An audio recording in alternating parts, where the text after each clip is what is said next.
Good evening, my sleepy night creatures. Tonight we learn about the next titan that predate Poseidon and father of the waters, Oceanus. Before we start, I must state that we must understand that early Greek cosmology believed that the world was a flat disk. Oceanus was the endless, mighty stream of water that completely wrapped around the edges of the world. Prologue. The river that surrounds everything. Draw a circle. Not the circle of geometry, the perfect abstract form that exists nowhere in physical reality. Draw a circle the way the ancient Greeks drew it when they tried to represent their understanding of the world. With the inhabited earth in the middle, the Mediterranean Sea as the great inland water at its heart, and around the entire edge of everything, surrounding the known world on every side, enclosing it the way a ring encloses its stone. The river. Not a sea. A river. This is the first and most important thing to understand about Oceanus. The Greeks did not initially imagine what surrounded their world as a vast expanse of salt water, in the way that modern people, with their globe-spanning maps and their satellite photographs of a blue planet, imagine the ocean. They imagined a river of extraordinary breadth and depth, a river with no visible banks on its outer edge, a river whose waters flowed in a great eternal circle around the disk of the inhabited world. But a river nonetheless, with the river's qualities of flow and current and freshwater abundance, not the sea's qualities of salt and tide and the particular terror of the truly open deep. This Oceanus, the world-encircling river, was also a god, one of the oldest gods, one of the Titans, the divine generation that preceded and in some respects exceeded the more familiar Olympians. The son of Uranus and Gaia, of sky and earth, born in the primordial age when the world's fundamental features were just achieving their distinct existence as named and specific things, rather than the undifferentiated potential of the original chaos. He was not a minor god. In the oldest Greek imaginative geography, he was one of the most important divine realities in existence, the boundary of the world, the source of all fresh water, the father of every river and spring and stream that fed the inhabited earth. Every river god in the Greek pantheon was his son. Every water nymph, every naiad and oceanid who haunted the springs and streams of the Greek world was his daughter. He was the hydrological principle of the cosmos, not one element of the water system, but the system itself in its most comprehensive form, the source from which all water ultimately derived, and to which all water ultimately returned.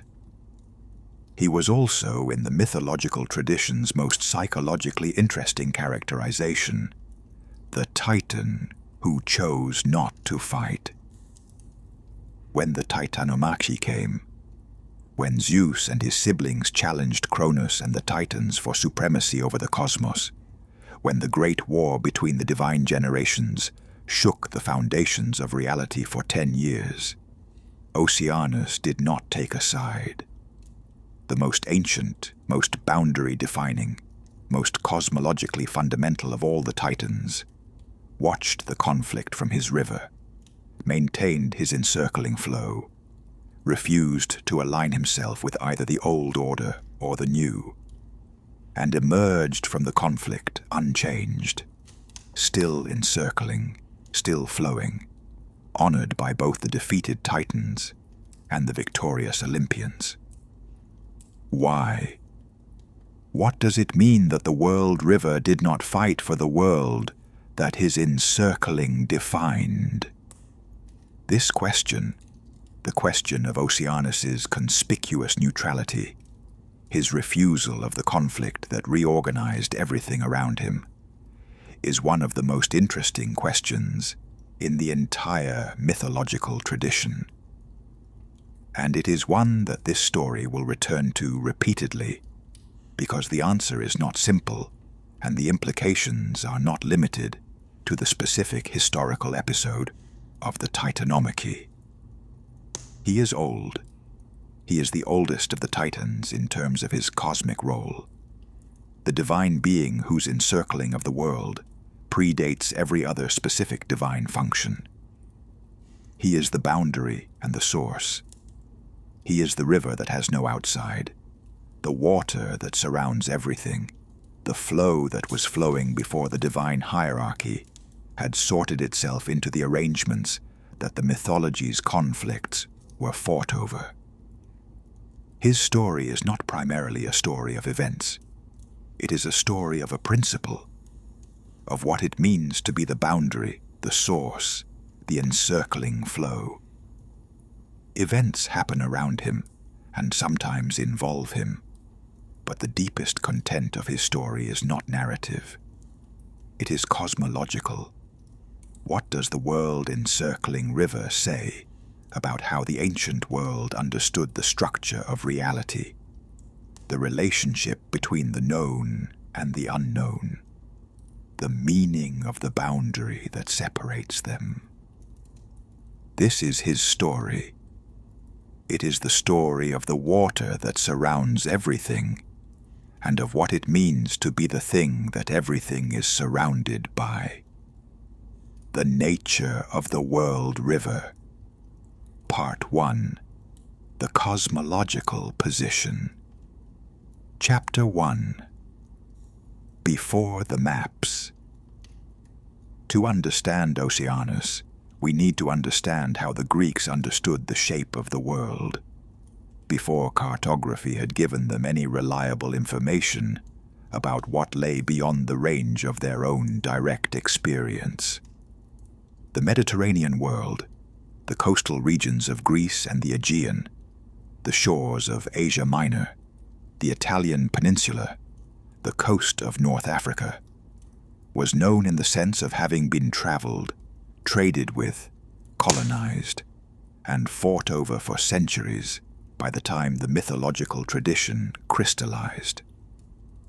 This was the inhabited world, the oikumene, the place where human civilization had established itself, and from which it continued to reach outward in tentative exploration. But what lay beyond?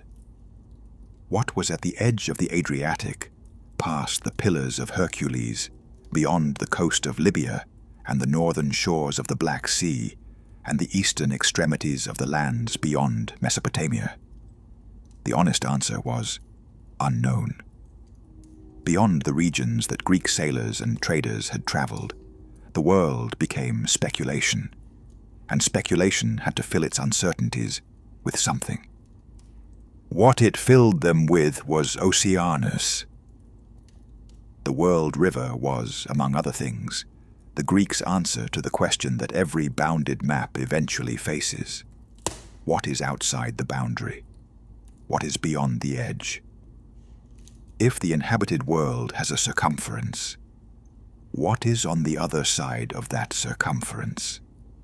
The answer was the river, not beyond the world, not in a different place, but at the edge of the world, constituting the edge, being the boundary rather than what lay beyond it. Oceanus was the answer that refused to admit that the question had a straightforward answer. What is outside the world? The river that goes around it. And what is outside the river? Nothing that can be reached, because the river's current carries everything back into itself, around and around. The eternal encircling flow that has no exit and no outside. This is a sophisticated cosmological response. It refuses the infinite regress. There's no what's beyond that to the world-encircling river, because the river's encircling nature makes the question inapplicable. The river doesn't have an outside. It is the outside, and it curves back on itself. And the curvature is what makes the inside coherent. Oceanus, as divine being, was the personification of this sophisticated cosmological answer. He was not merely the water at the edge of the world. He was the principle that the world had a bounded character, that the inhabited, known human world was not infinite in its extension, but was enclosed, surrounded, held within the flowing embrace of the divine river, whose waters defined the limit of what could be known and navigated and experienced by mortal beings. Chapter 2. The river's nature. What distinguished Oceanus from the sea, from the Mediterranean and its extensions, from the salt water that the Greeks actually navigated, was a distinction that carried enormous cosmological significance. Oceanus was a river, fresh water, not salt. This distinction was not merely physical or chemical.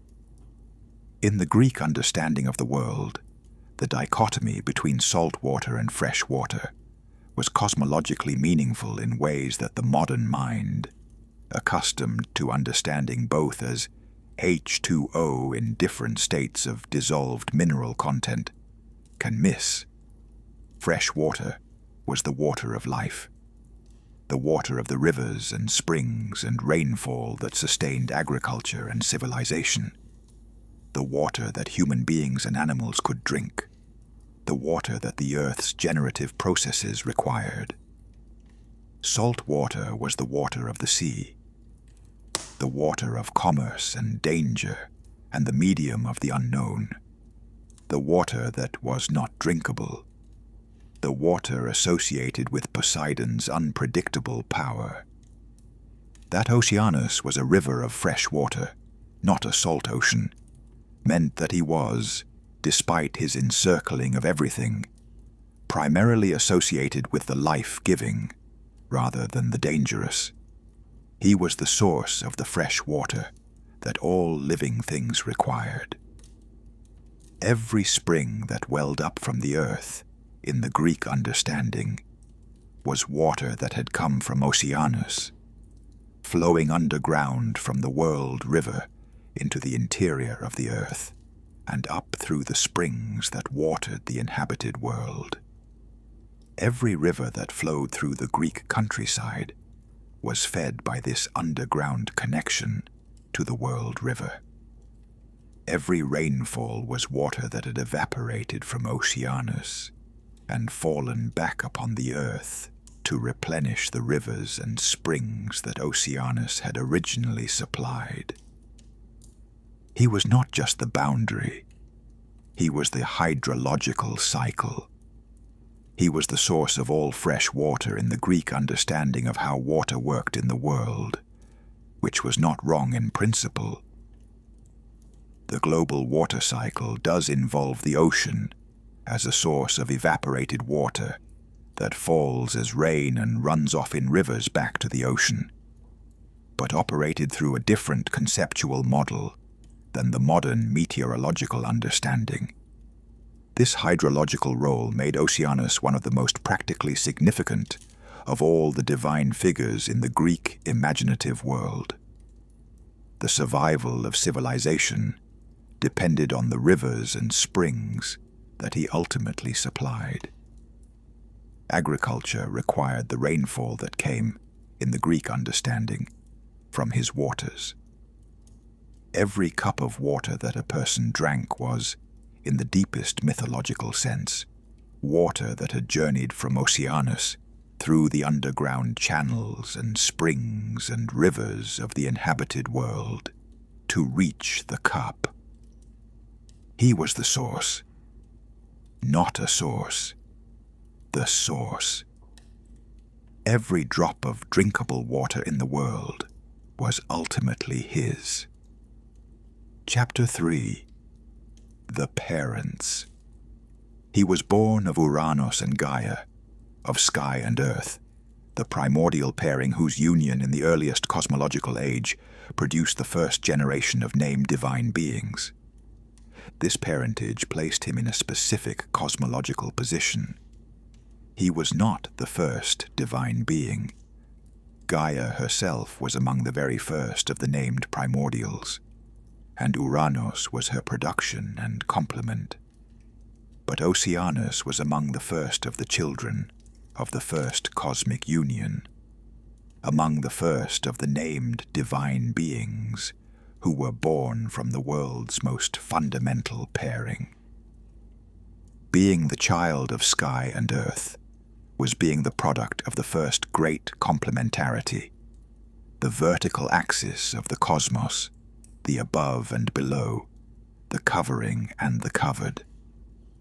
And what Oceanus represented in relation to this parental pairing was the horizontal dimension, the encircling, the going around, the flow that was not the vertical relationship of sky to earth, but the horizontal relationship of boundary to boundary. The river that connected east to west to south to north in an endless circular current. He was the horizontal complement of his parents' vertical relationship. They were the above and below. He was the around. Together, the three principles established the spatial framework within which everything else would unfold. Vertical hierarchy, sky over earth, and horizontal encompassing, the world river that surrounds the disk of the inhabited world. His siblings were the other Titans, Cronus and Rhea, Hyperion and Theia, Coeus and Phoebe, Themis and Mnemosyne, Creus and Iapetus, and the Cyclopes and the 100-handed, whom Uranus had tried to confine. He was the eldest of the Titans in most accounts, the firstborn of sky and earth, which gave him a priority that the mythology sometimes acknowledged and sometimes seemed to overlook in its focus on the more narratively eventful figures.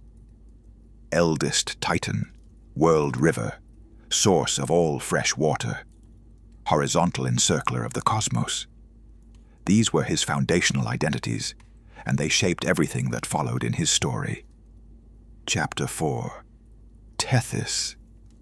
He married Tethys, and the marriage was one of the most cosmologically significant of all the divine unions in the Greek tradition. Tethys was his sister, a Titaness, daughter of Uranus and Gaia, his sibling in the first divine generation. She was the goddess of the underground fresh water sources, of the rivers and streams and springs in their interior, underground dimension, the water as it moved through the earth rather than across its surface. If Oceanus was the surface expression of the great fresh water principle, the world-encircling river flowing at the edges of the known world, Tethys was the underground expression of the same principle, the hidden waters that moved through the earth's depths to feed the springs that emerged at the surface. Together, they constituted the complete freshwater system of the ancient world's cosmological imagination, the encircling river at the world's edge, and the underground water that the encircling river fed, which rose to the surface in springs, and gathered into rivers, and flowed across the inhabited world. They were not two different divine beings who happened to be married. They were the two complementary aspects of the same fundamental reality. The same divine principle of fresh water understood in its two modes, surface and underground, exterior boundary and interior flow. Their marriage was among the most ancient of divine unions in the tradition. It preceded the succession crises that would define the mythology's most dramatic episodes. It was, in a sense, a pre-mythological marriage, a cosmological given, a fact of the world's organization that was assumed before any specific narrative events occurred. And their union was extraordinarily productive. Oceanus and Tethys were the parents of 3,000 sons, each one a river god, and 3,000 daughters, the Oceanids.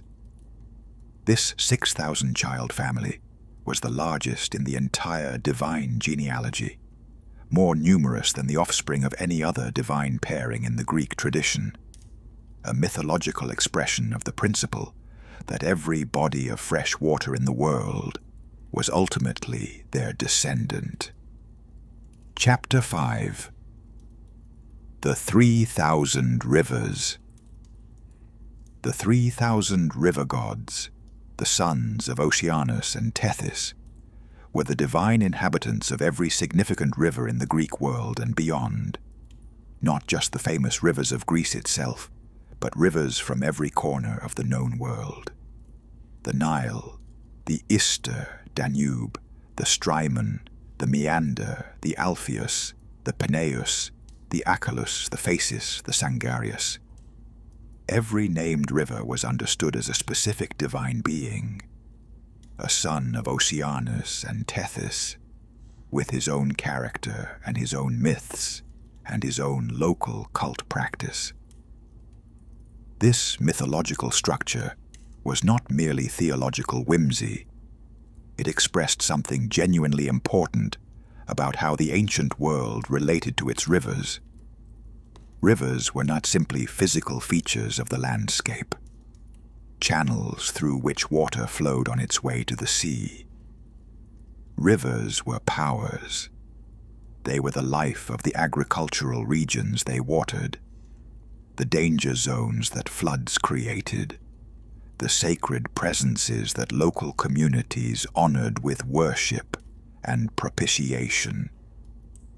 To make every river god the son of Oceanus was to assert a cosmological unity behind the diversity of river experience, to say that the Nile and the Danube and the Achelous, however different their specific characters and their local mythologies, were ultimately expressions of the same divine principle, children of the same divine being, manifestations of the same underlying reality.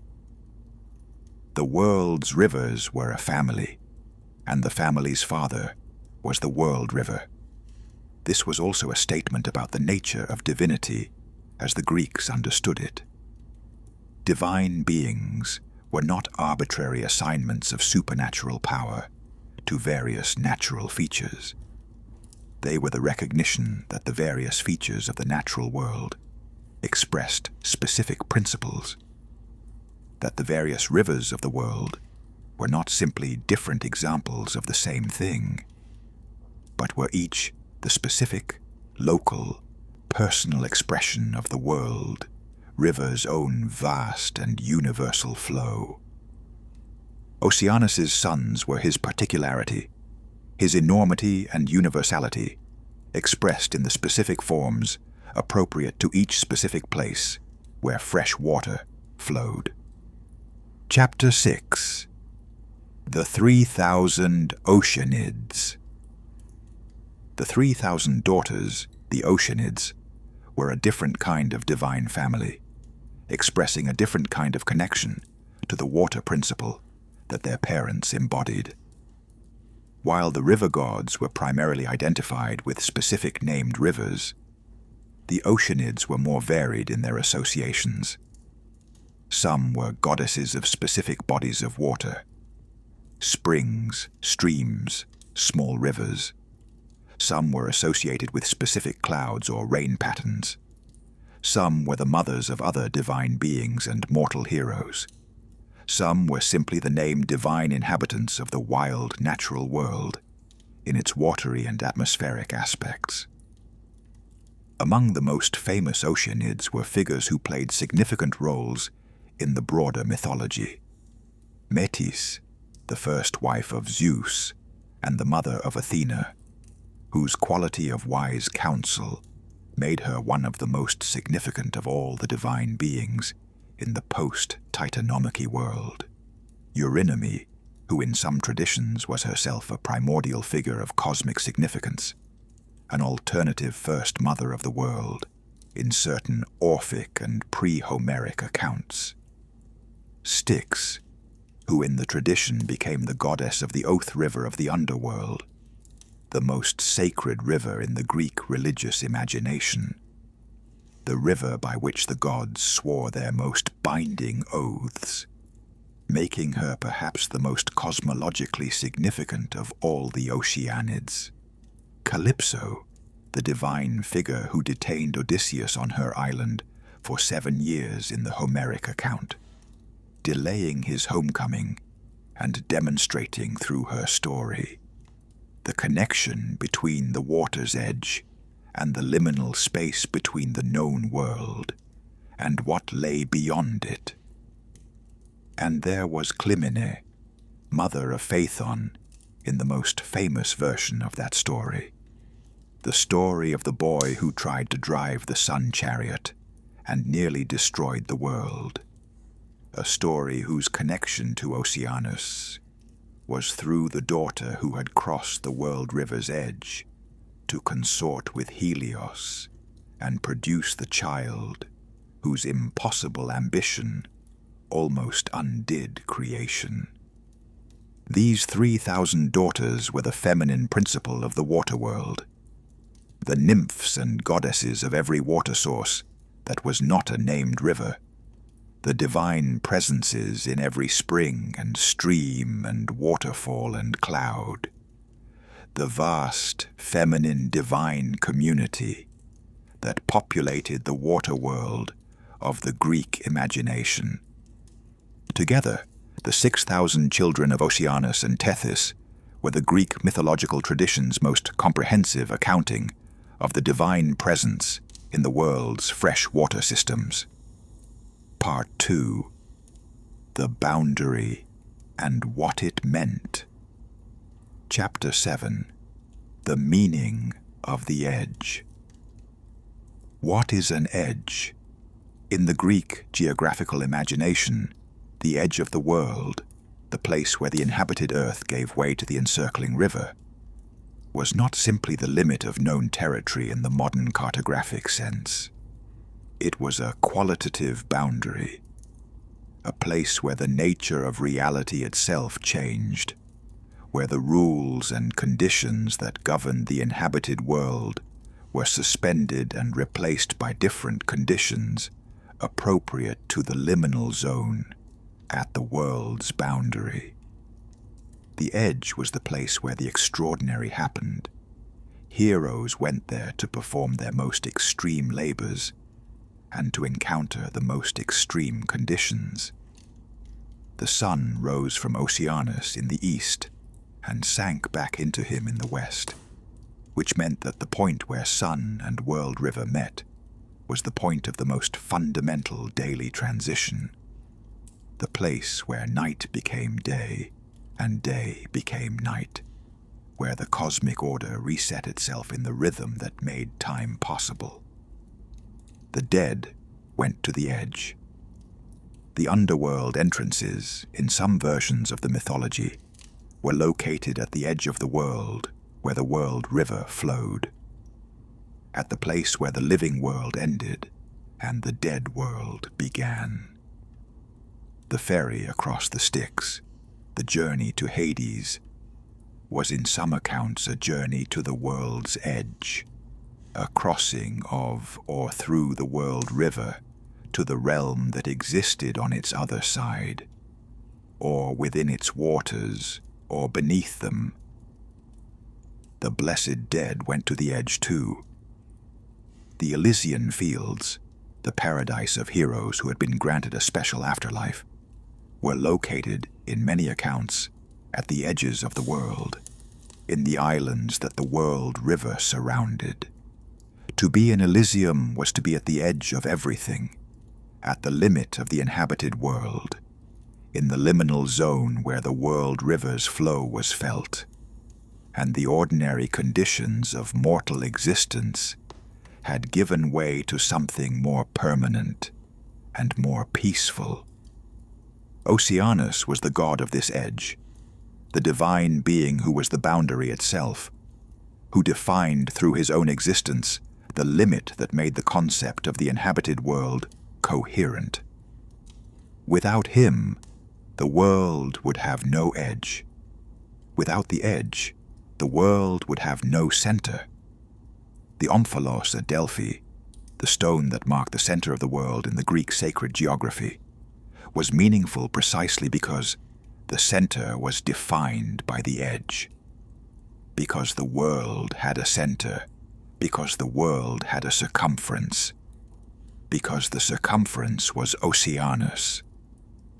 He made the center possible by being the edge. Chapter 8. Pillar and Gateway. He appeared explicitly in the mythology of Heracles' labors in the episode that most directly involved the world's edge, the labor of Geryon, which required Heracles to travel to the far western edge of the world to retrieve the cattle of the triple-bodied giant.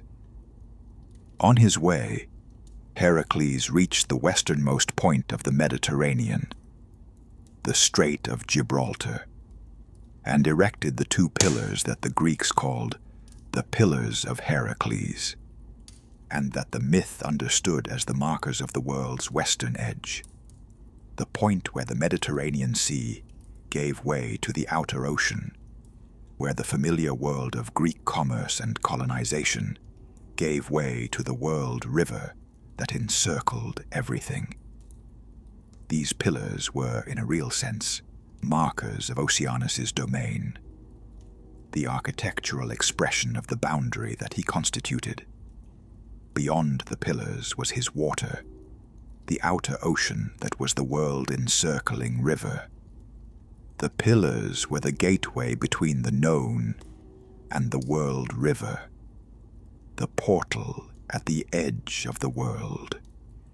The story of Heracles crossing the edge of the world and entering Oceanus's domain to accomplish his labor was the mythology's most dramatic narrative expression of what it meant to encounter the boundary.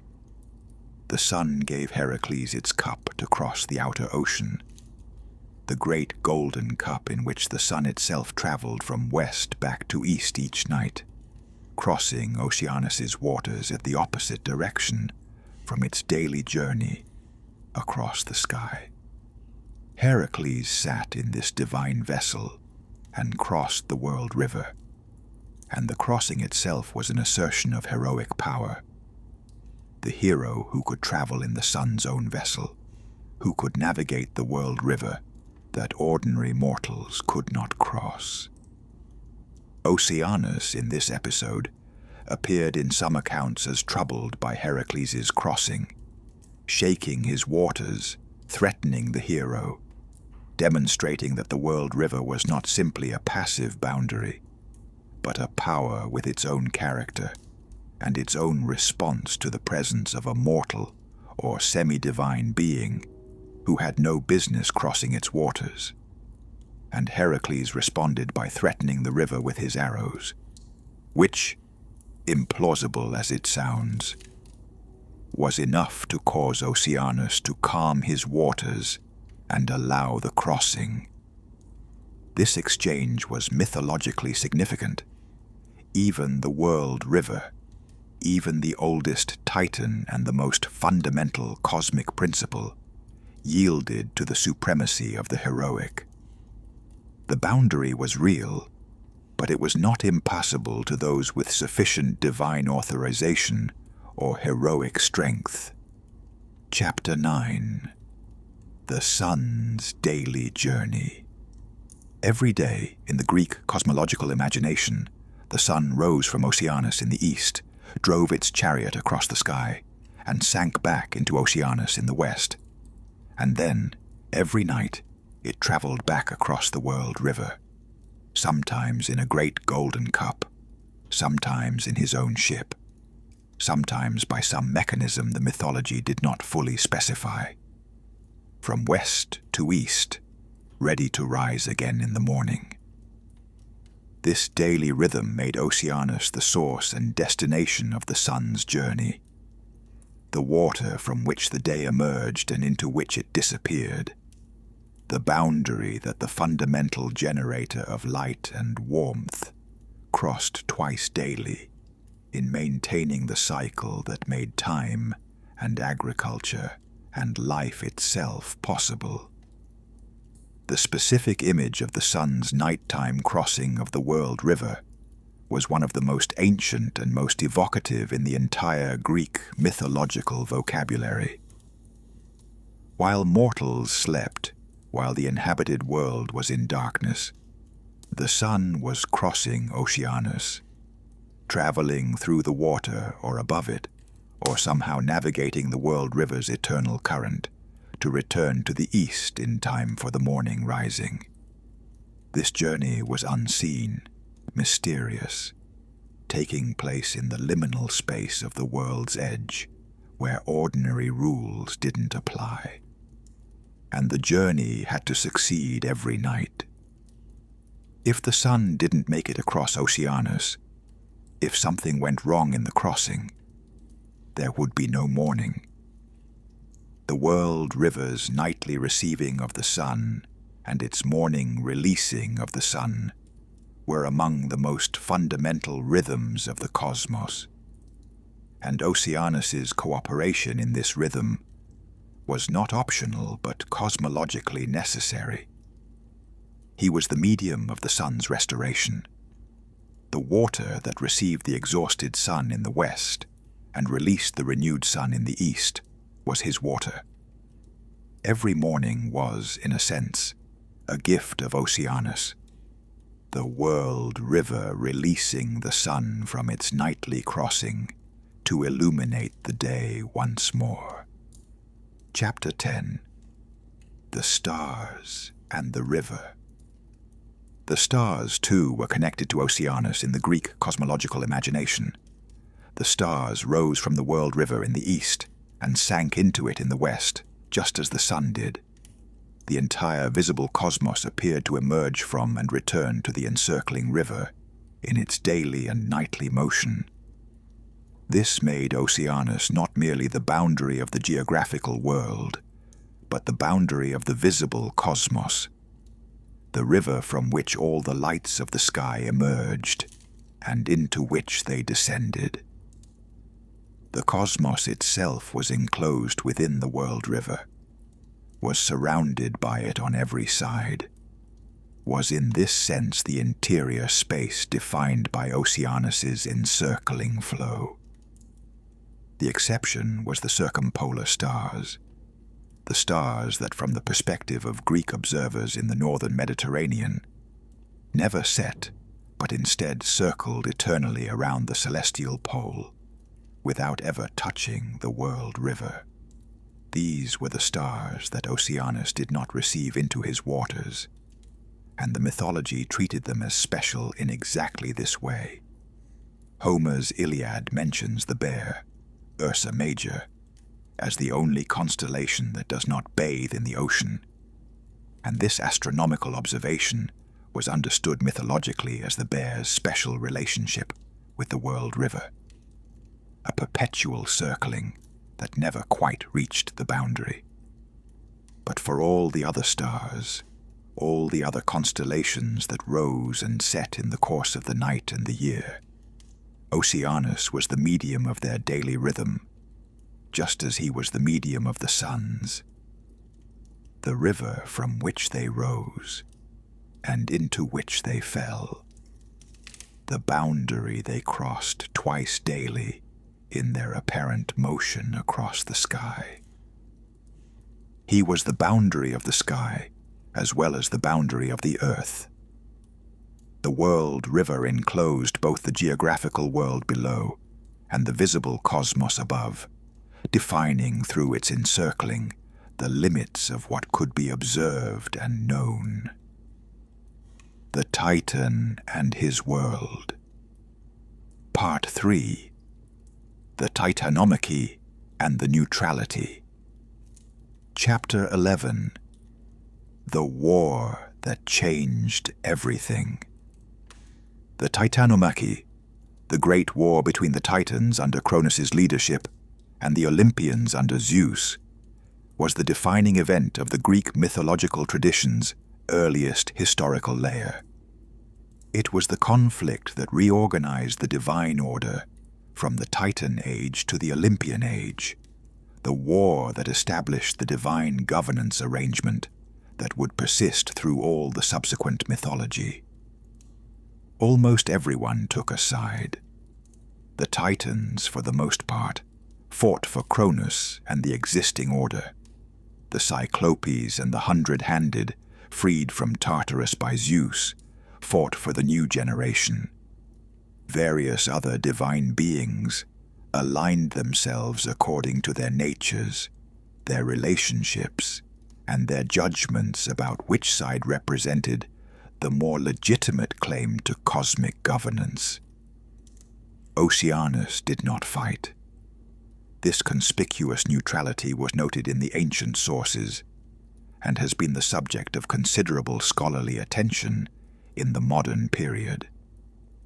The most complete and ancient divine being, the world-encircling river, the eldest of the Titans, the divine being whose scope and age most clearly exceeded that of any other figure in the tradition, chose not to participate in the conflict that would determine the structure of everything. Why? The mythology does not give a single, explicit, authoritative answer to this question, but the tradition offers several perspectives, and examining them together provides something richer than any single explanation would. Chapter 12. The first explanation. Age and priority. One perspective on Oceanus's neutrality was his sheer antiquity. He was older than the conflict. He was older than the distinction between Titan and Olympian that the conflict was organized around. He was older than Cronus himself, older than the divine succession that had produced the Titanomachy's proximate causes.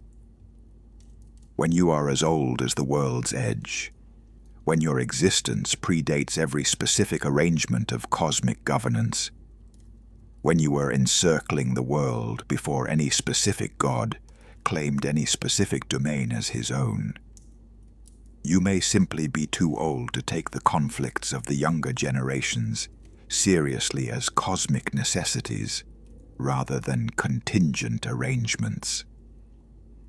The Titanomachy was, from one perspective, a dispute between two successive arrangements of divine governance, the Titan order and the Olympian order.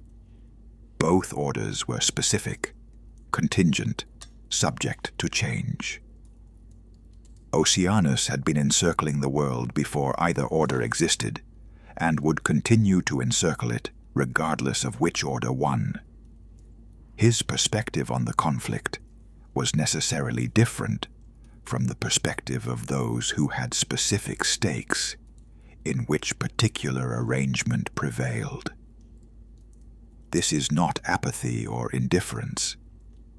It is the perspective of the deeply ancient, the recognition that the structures and arrangements that seem decisive and permanent to those within them are, from a sufficiently long view, contingent and passing. Oceanus had been the world river since before the Titans were born. He would continue to be the world river after whatever succeeded the Olympians was itself succeeded. He was beyond the conflict, not in the sense of being superior to it or indifferent to justice, but in the sense of being too old and too fundamental to have a stake in which specific set of beings happened to hold governance authority at any particular moment. Chapter 13. The second explanation. The nature of rivers. Rivers don't take sides. This is not a moral observation, but a cosmological one. A river flows. It flows continuously, without interruption, regardless of what is happening in the world through which it flows. Wars are fought on riverbanks, cities are burned near rivers, dynasties rise and fall in river valleys, and the river flows through all of it, unchanged in its essential character, continuing its course toward the sea, with the implacable patience of water finding its level. Oceanus as a river embodied this quality at the cosmic level. The world river's eternal circular flow was precisely the kind of constant that could not meaningfully participate in the conflicts and changes that happened within the world it encircled. The boundary does not fight for one side of the boundary against the other. It is the boundary, and its integrity requires that it maintain its position regardless of how the interior resolves its conflicts. There is something almost Taoist about this quality of Oceanus's neutrality, something that resonates with the Taoist understanding of water as the supreme principle, precisely because it does not contend, does not force, does not fight, but flows around obstacles and fills available spaces and finds its level through patient, persistent, non-confrontational movement. The Greek tradition did not explicitly develop the philosophical resonances of Oceanus's neutrality in these terms, but the structural parallel is striking. The world river's refusal to take sides in the divine conflict was an expression of the river's essential nature, not a failure of commitment or courage. Rivers flow. They do not fight. The world river expressed this at the cosmic scale. Chapter 14. The third explanation. The specific testimony of Homer. The Iliad contains a remarkable passage in which Hera, seeking to deceive Zeus and put him to sleep so that she can intervene in the battle at Troy, explains her journey by saying she is going to visit Oceanus, the origin of the gods, and Tethys, their mother, the beings who had raised her when Rhea entrusted her to them during the conflict with Cronus. This passage implies several things simultaneously: that Oceanus and Tethys were understood as having played a parenting or fostering role in the divine family, receiving the children of Rhea and Cronus during the crisis, and that their home at the world's edge was a recognized sanctuary, a place of refuge separate from the conflicts of the organized divine world. More strikingly, Hera mentions that Oceanus and Tethys had separated from each other, had stopped sharing their bed, had withdrawn from marital intimacy, apparently out of some conflict or disagreement that the Iliad does not fully explain. Hera says she hopes to reconcile them. This detail, the estrangement of the world river and his wife, is one of the most tantalizing and least explained elements in all of Homer, a hint at some dimension of Oceanus's story that the preserved tradition does not fully develop. But for our purposes here, the relevant implication is the characterization of Oceanus's home as the place where Hera herself had been raised, the sanctuary beyond the conflicts of the Olympian order, the home at the world's edge that was associated with a different and more ancient form of divine life than the organized hierarchy of Olympus. If Oceanus had sheltered Rhea's children during the Titanomachy, or at least during the period when Cronus was most threatening, he had effectively supported the Olympian cause through action while refusing to engage in the conflict directly. He was a shelter, not a soldier. Chapter 15. The fourth explanation. Cosmic necessity. The deepest explanation for Oceanus's neutrality may be the simplest. He could not afford to stop. The world river's flow was not optional. It was the mechanism through which the cosmos maintained several of its most fundamental processes. The sun's nightly crossing depended on the world river's waters. The fresh water cycle, the springs and rivers that fed the inhabited world, depended on the world river's eternal supply. The daily rising and setting of the stars depended on their emergence from and descent into the world river's waters. If Oceanus had gone to war, had abandoned his encircling flow to join one side or the other in the Titanomachy, what would have happened to these processes? What would have happened to the sun's nightly crossing if the world river was occupied with something other than receiving it? What would have happened to the springs of the inhabited world if the source of all fresh water had redirected itself toward conflict? The question is, in the mythology's own terms, unanswerable, because Oceanus didn't go to war, and the cosmic processes he maintained continued uninterrupted. But the implication is clear. Some things are too fundamental to the world's functioning to be sacrificed for any particular conflict, no matter how important that conflict might be to the beings involved in it. Oceanus was, in this sense, too important to fight. Not too powerful, not too wise, not too old, though he was all of these things, but too necessary. The world needed the world river to keep flowing, regardless of which set of divine beings happened to govern which domain. The neutrality was, in this reading, the responsible choice of the being who understood that his role was not to determine which arrangement of governance was better, but to maintain the physical and cosmological functions that any governance arrangement required. Chapter 16. After the War. The Titanomachy ended. Zeus and the Olympians won. The Titans who had fought for Cronus were confined in Tartarus, guarded by the 100-handed who had once been imprisoned there themselves. Oceanus was not confined. He had not fought, and so he was not among the defeated, but he was also not, in any simple sense, among the victorious. He was what he had always been, the world river, encircling everything, flowing forever, the boundary and the source. Zeus's new order settled into its governing arrangement.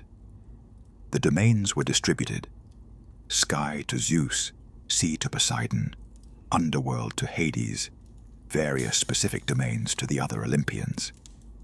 And outside all of these specific domains, around the entire structure of the organized cosmos, encircling the Olympian order just as he had encircled the Titan order before it, Oceanus continued his eternal flow. He was honored in the new order. The Olympian tradition did not treat him as one of the defeated Titans. He had not fought against Zeus, had in some accounts supported the Olympian cause by sheltering Hera during the crisis.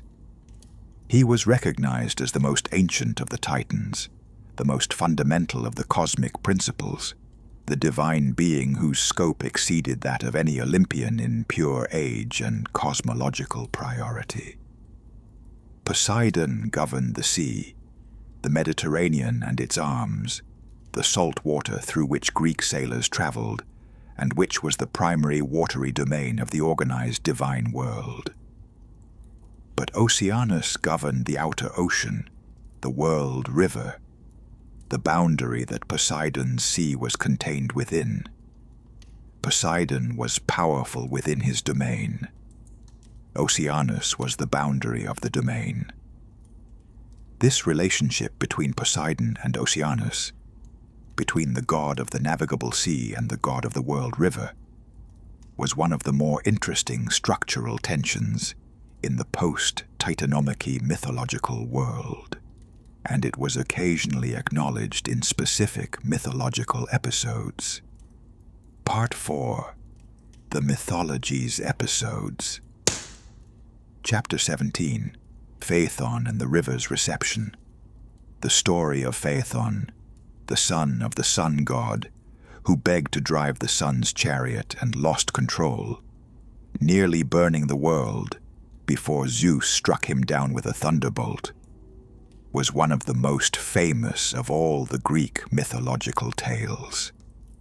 And it involved Oceanus at both its beginning and its end. Phaethon's mother was Clymene, an Oceanid, a daughter of Oceanus and Tethys. This genealogical connection made Phaethon the grandson of the world river, which was not incidental to the story's meaning. The boy who tried to drive the sun across the sky, who sought to control the most fundamental of the cosmic rhythms, was the grandson of the being who defined the course of that rhythm, the grandson of the world river from which the sun rose every morning, and into which it sank every evening. When Phaethon lost control of the horses and the chariot began to burn the earth, it was the threat to Oceanus himself that formed part of the catastrophic scenario. The seas boiling, the rivers drying up, the world river threatened by the runaway fire of the uncontrolled sun.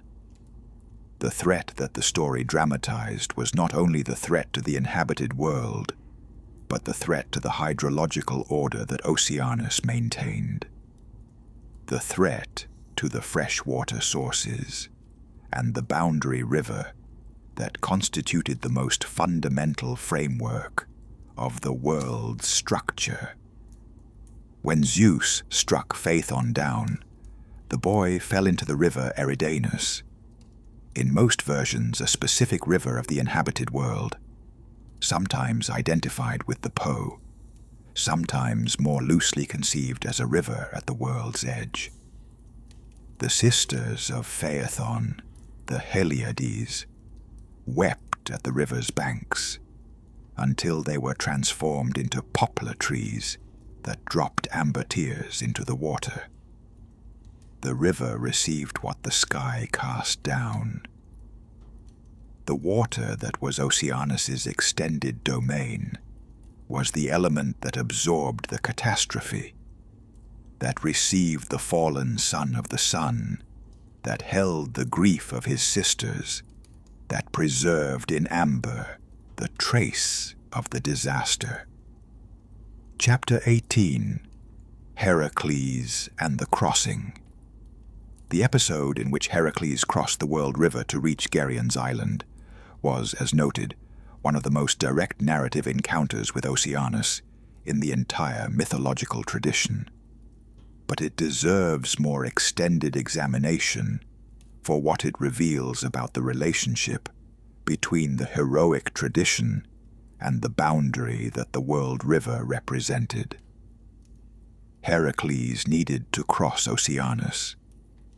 The cattle of Geryon were on Erythea, the red island that lay beyond the world's western edge, beyond the pillars that Heracles had erected to mark that edge.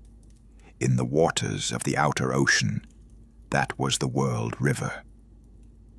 To retrieve the cattle, Heracles had to cross a boundary that ordinary mortals could not cross, had to enter the domain of the world river that was the limit of the known world. He accomplished this by borrowing the sun's cup, the golden vessel in which the sun traveled from west to east each night, crossing the world river in the direction opposite to its daily passage across the sky. This was not a trivial loan. The sun's cup was one of the most cosmologically significant objects in the mythological world, the vehicle of the most fundamental daily rhythm, the thing that made morning possible by carrying the sun from its western descent back to its eastern rising. Heracles sat in this cup and crossed the world river. When Oceanus shook his waters, troubled, presumably, by the presumption of a mortal or semi-divine figure traversing his sacred stream in the vessel of the sun, Heracles aimed his bow at the river and threatened to shoot it. And Oceanus calmed down. This exchange is startling in its implications.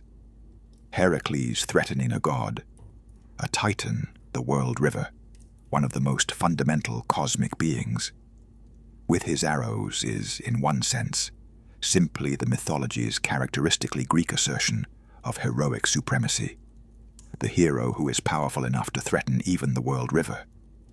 But it also says something about Oceanus's character. He yielded. The world river backed down from the demigod.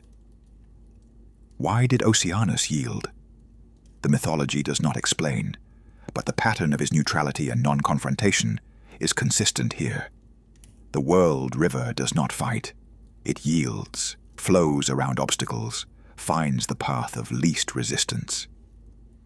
Even in the specific mythological context of the heroic incursion, Oceanus responded not with escalating force, but with accommodation.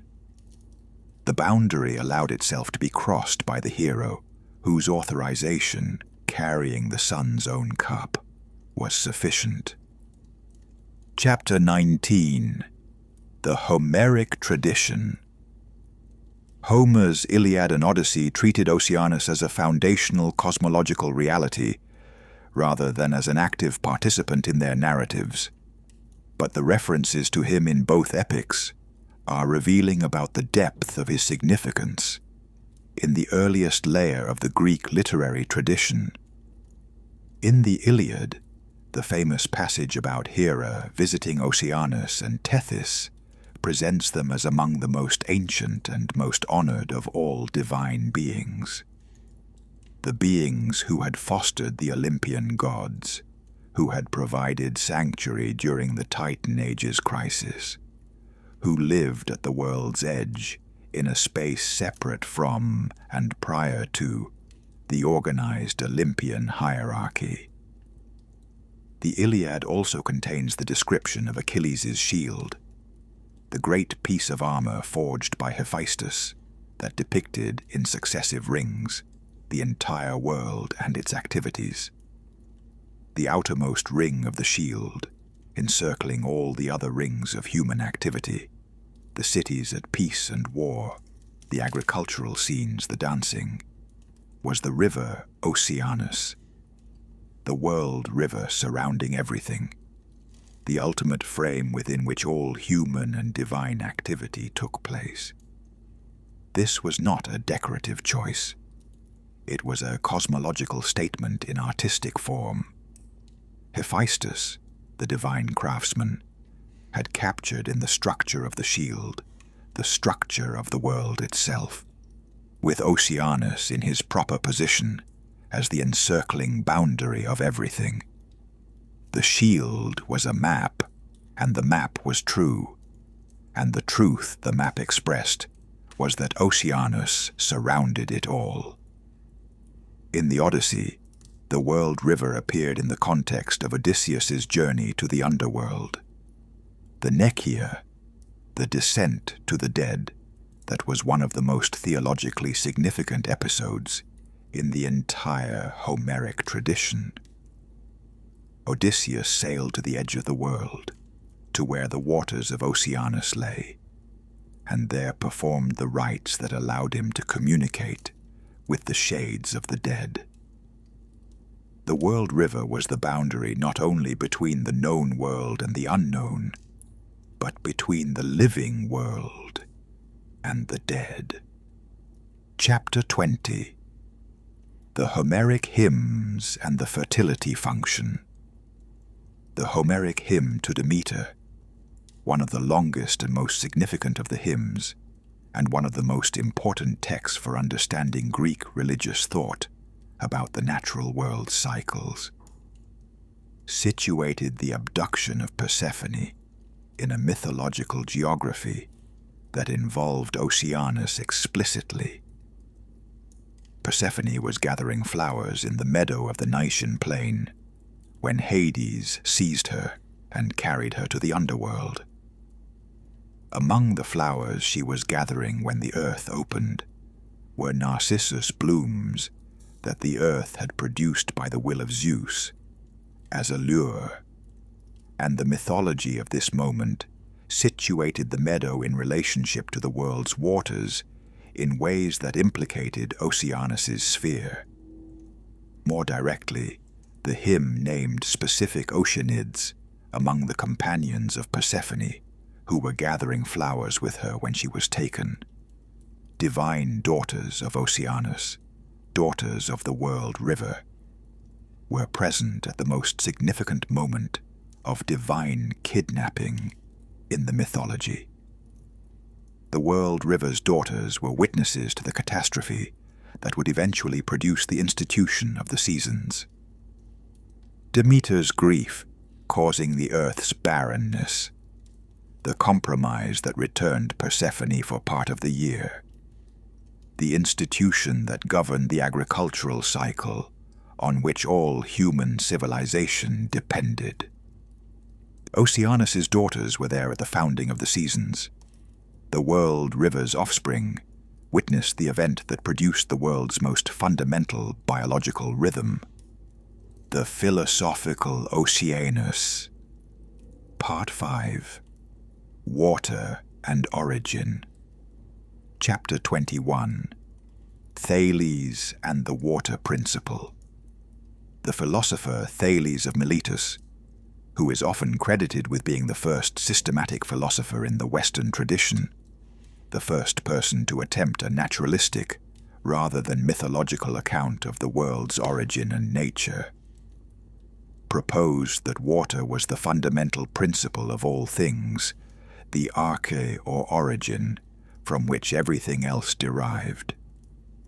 Aristotle, reporting on Thales's view in his Metaphysics, noted that this position may have been influenced by the mythological tradition of Oceanus and Tethys as the progenitors of everything, by the observation that all things seem to require moisture for life, and by the observation that the earth itself seemed to float on water in the traditional cosmological imagination. Whether or not Thales was directly influenced by the Oceanus tradition, the relationship between mythological and philosophical thought in early Greek culture was complex and rarely direct. The parallel is philosophically significant. Both Oceanus in the mythological tradition and water in Thales's philosophical account occupied the same structural position, the original and universal substance from which everything else derived, the fundamental reality that underlay and generated the apparent diversity of the world.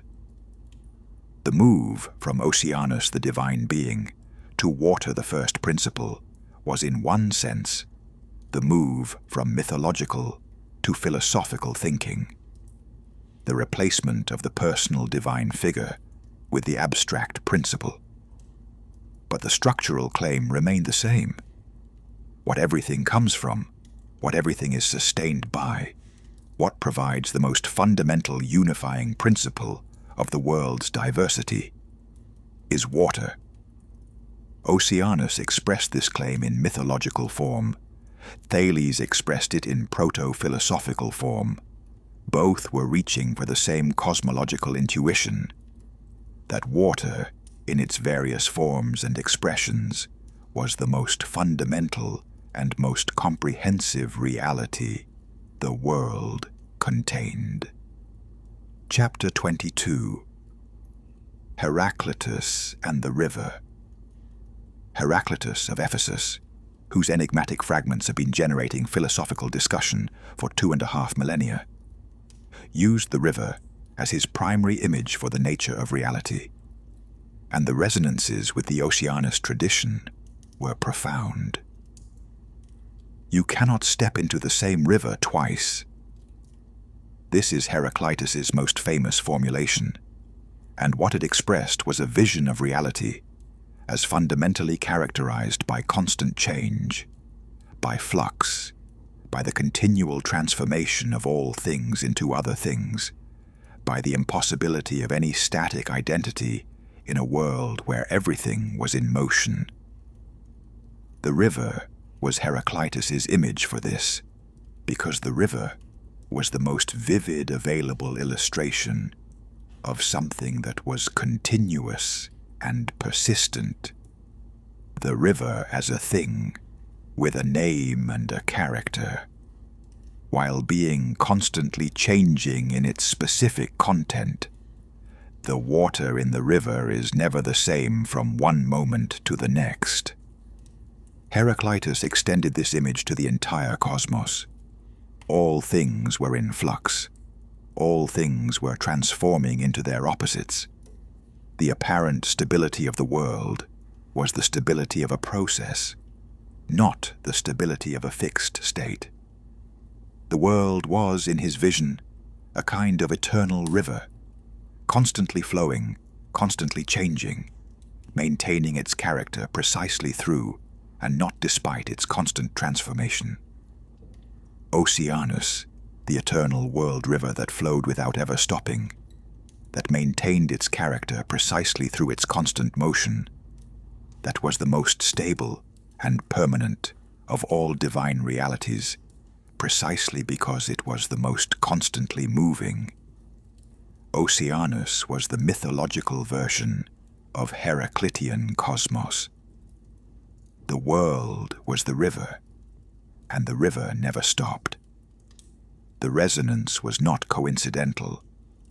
The philosophical tradition that emerged in the Greek world from the 6th century BCE onward was drawing on the same conceptual resources as the mythological tradition, was working with the same intuitions about water and flow and origin and boundary, was reaching for the same cosmological truths through different intellectual methods. Chapter 23.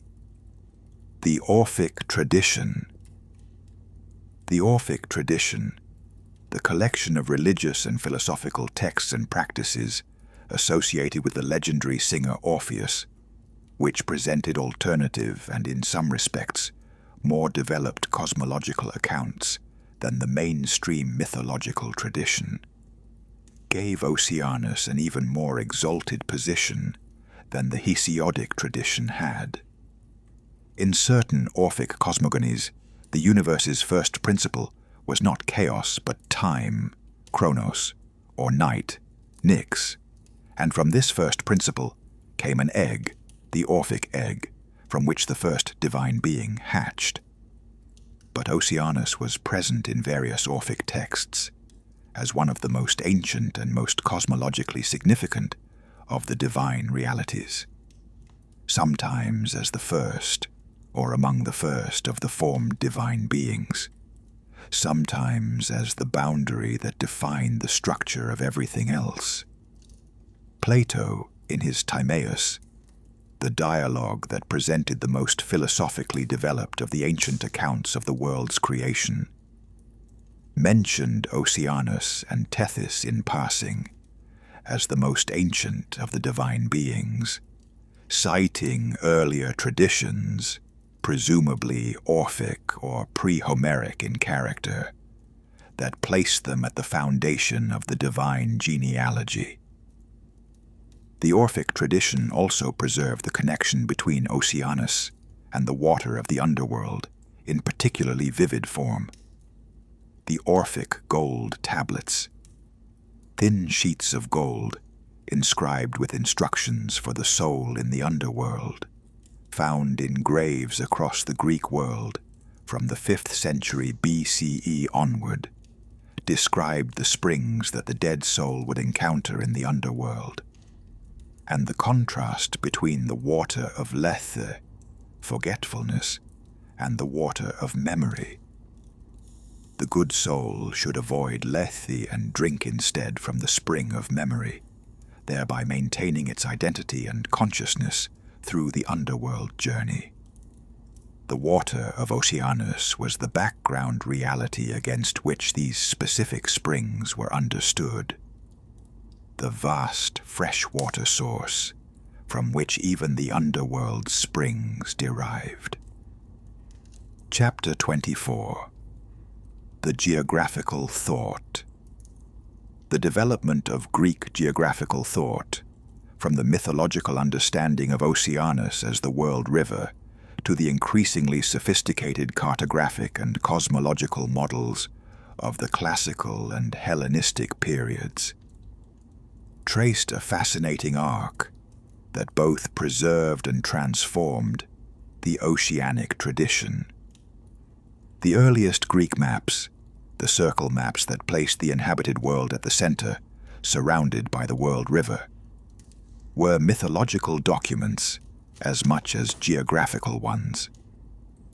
They expressed the cosmological truth that Oceanus surrounded everything, that the inhabited world was a bounded island in the world river, without pretending to be scientifically accurate representations of actual geography.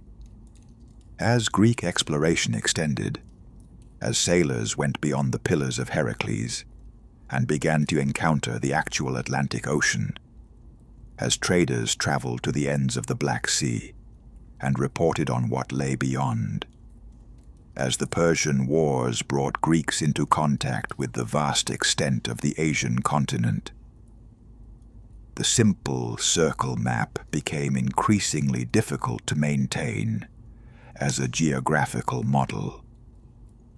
But the oceanic concept was not simply discarded.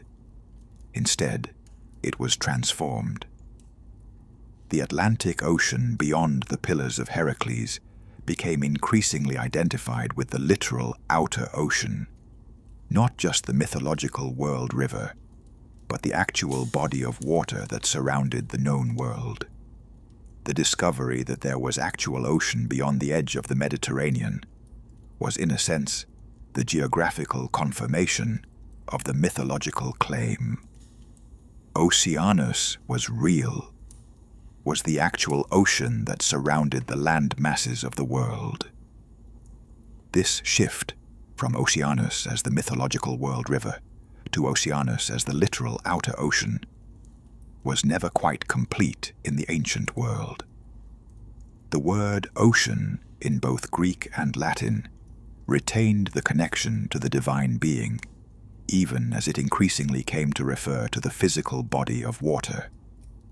The etymology preserved the mythology. The ocean was named for Oceanus, and every time a Greek or Roman writer referred to the outer ocean, they were, at some level, invoking the Titan who had been its divine embodiment since before the Olympians were born. Part 6. The Children and Their World. Chapter 25. The River Gods in Detail. The 3,000 river gods, the sons of Oceanus and Tethys, represented the most extensive and most diversified family in the entire divine genealogy. To examine even a few of them individually is to understand what this vast family meant in the religious and imaginative life of the ancient world. Achelous, the greatest river god in the Greek tradition, the personification of the most important river in mainland Greece, the boundary river between Acarnania and Aetolia, was among the most powerful and most mythologically active of the river gods. He was old enough and powerful enough to contend with Heracles himself for the hand of Deianira, the famous wrestling match in which Heracles defeated the river that changed shapes during the struggle, once becoming a serpent and once a bull, before being subdued. Heracles broke one of Achilles' horns in the fight, and this horn became the cornucopia, the horn of plenty, the symbol of inexhaustible abundance. It was appropriate that a river god should be the source of this symbol. Rivers were literally the horn of plenty for the agricultural communities that depended on their annual flooding and the soil enrichment it brought. Alpheus, the river god of the Alpheus in the Peloponnese, pursued the nymph Arethusa even into the sea, and under the sea, and beneath the island of Sicily, to where she had been transformed into a spring, a story that expressed in vivid mythological form the ancient observation that some spring water seemed to have properties connecting it to distant rivers, the underground hydrological connections that Oceanus's family of rivers and springs expressed. Peneus, the river god of the great river of Thessaly, was the father of Daphne, the nymph whom Apollo pursued and who was transformed into a laurel tree to escape him. The story of Apollo and Daphne was, at one level, a story about the river god's daughter and the sun god's frustrated desire, the offspring of water and the god of light in an impossible pursuit. Scamander, the great river of Troy, the river beside which so much of the Iliad's action occurred, was a fierce divine force in the battle narratives, a river god who actively fought against Heracles and against the Olympians in the Trojan War period, who boiled with rage when the river was filled with corpses, who had to be restrained by Hephaestus's divine fire. These river gods were not abstractions. They were the specific divine presences in specific rivers, rivers that their worshippers interacted with daily, rivers that shaped the landscapes and the agricultural possibilities and the boundaries of the communities that lived near them. Each one was Oceanus's son.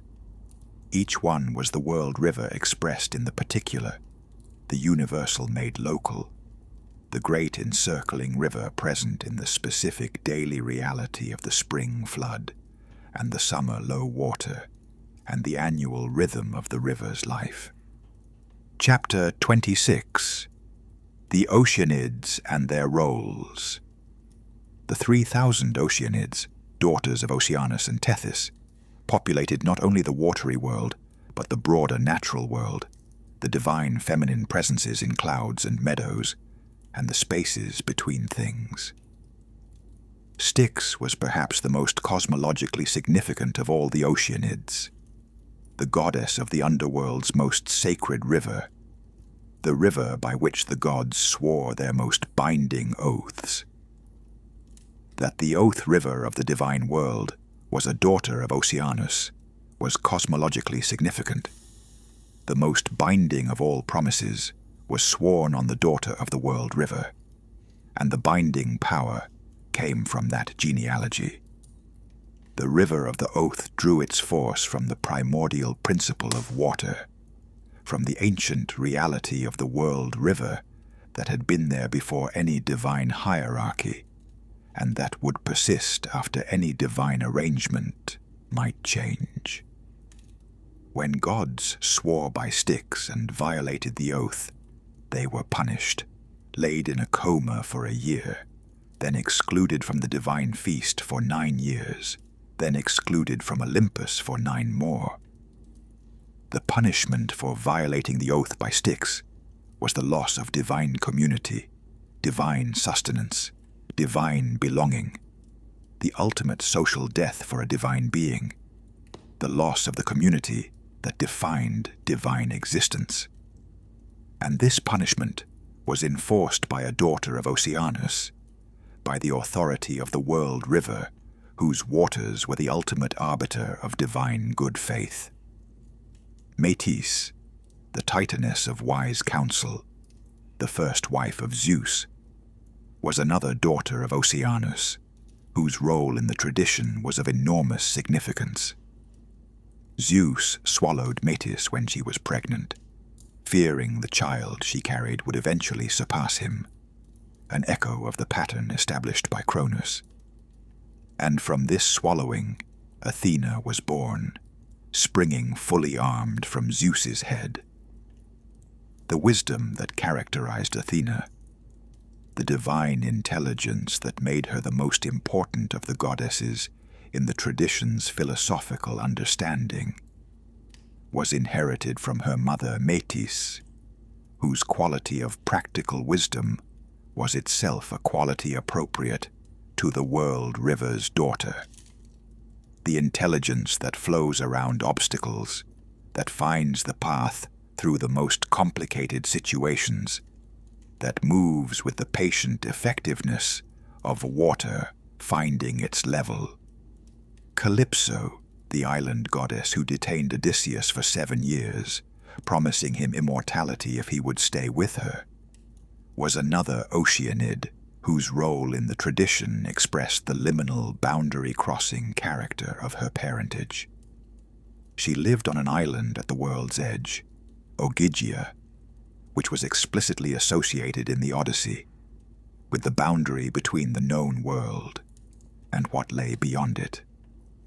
To be with Calypso was to be at Oceanus's edge, in the space between the inhabited world and the world river, in the liminal zone where ordinary time and ordinary human purposes were suspended. Chapter 27. Styx in Detail. The river Styx deserves particular attention because it represented the most fascinating case in which a child of Oceanus took on an independent and extraordinarily significant role in the divine order.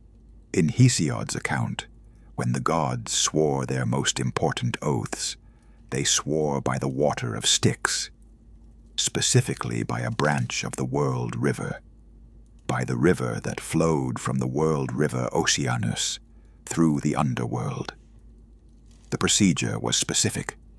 Iris, the divine messenger, would bring a great golden pitcher filled with the cold water of Styx from the underworld for the divine oath-taking. Why was this water, this cold underworld water, this branch of Oceanus's river, the most binding substance in the cosmos for the purposes of divine oaths? The mythology suggested several connected reasons. Styx was the daughter of Oceanus, and swearing by Styx was swearing by the world river itself, by the most ancient and most fundamental of all divine realities, by the principle that had been there before the divine hierarchy, and that would persist after any specific arrangement of that hierarchy. To swear by Styx was to invoke the most ancient possible witness. But Styx also represented the underworld's water, the water of the dead, the water of the most final and most irreversible transitions. An oath sworn by this water was sworn in the presence of death, in the presence of the most absolute consequences, in the presence of the reality from which there was no return. The violation of such an oath would be met with the worst possible consequences, because it had been witnessed by the river of the worst possible consequences. Styx's power in the divine world was in this sense an extension of her father's power. The world river's authority, expressed through his daughter, who flowed through the underworld, whose cold water carried both the ancient authority of the primordial and the absolute finality of the dead. Part 7. Oceanus in the World's Religions. Chapter 28. The Comparative Perspective. Oceanus was not a uniquely Greek conception. Across the ancient world, the idea of a world-encircling ocean or river was one of the most widespread cosmological concepts in human religious imagination, and examining the comparative evidence illuminates what was universal and what was specifically Greek in the Oceanus tradition. The Mesopotamian cosmological tradition, the tradition that produced the Enuma Elish, the Babylonian creation epic, placed the primordial waters at the very foundation of creation. Apsu, the sweet water, the underground fresh water, and Tiamat, the salt water, the sea, were the first divine beings, and from their mingling came the first gods. The parallel with Oceanus and Tethys was striking. The Greek world river and his wife, the freshwater couple, were the parents of the divine world, just as the Mesopotamian freshwater and saltwater couples were the parents of the divine world. The Vedic tradition of ancient India similarly placed the primordial waters at the foundation of creation. The waters that existed before the world was formed, the waters that the creator deity moved across, the waters from which the world was generated. The Rig Veda described the world's earliest state as a dark ocean from which order eventually emerged through divine creative action. The Norse tradition, in its own very different cultural context, described Midgard, the world of human beings, as surrounded by a great serpent, Jörmungandr, that encircled the world by biting its own tail and lay in the ocean that surrounded everything. The encircling boundary was, in the Norse tradition, also associated with water, and with a serpentine quality that evoked the river's coiling motion. In each case, Mesopotamian, Indian, Norse, Greek, the concept of the primordial waters surrounding or underlying the world was a fundamental cosmological intuition, an almost universal way of imagining the relationship between the world and its origins, between the known and the boundary that defined the known. Oceanus was the Greek expression of this universal cosmological intuition. He was specifically Greek in his genealogy, in his mythological episodes, in the particular way he was integrated into the divine family and the narrative tradition. But the intuition he expressed, that water was the primordial reality, that the world was bounded by water, that the boundary was itself divine, was shared across the ancient world in ways that testified to something genuinely fundamental about how human beings imagined the world's structure. Chapter 29. Egypt and the Nile. Egypt's relationship with its world river was the most direct and the most practically significant in the ancient world, and the Egyptian cosmological tradition developed its own version of the primordial water concept, in ways that illuminated the Greek Oceanus tradition through comparison. The Nun, the primordial waters of Egyptian cosmological thought, was the pre-creation state, the undifferentiated water that existed before the world was formed, from which the first land emerged, the primordial mound, the Benben, and from which the first divine beings came. The Nun was not a god in the straightforwardly anthropomorphic sense of the Olympian tradition, but it was divine. The sacred water, the primordial reality, the source from which everything derived. More concretely, the Nile River was the central divine reality of Egyptian civilization in its practical life. The annual Nile flood, the inundation that covered the agricultural lands with the rich, dark silt that made Egyptian agriculture possible, was the most cosmologically significant event in the Egyptian agricultural year, and it was understood as a divine act, a gift from the divine water to the human community that depended on it.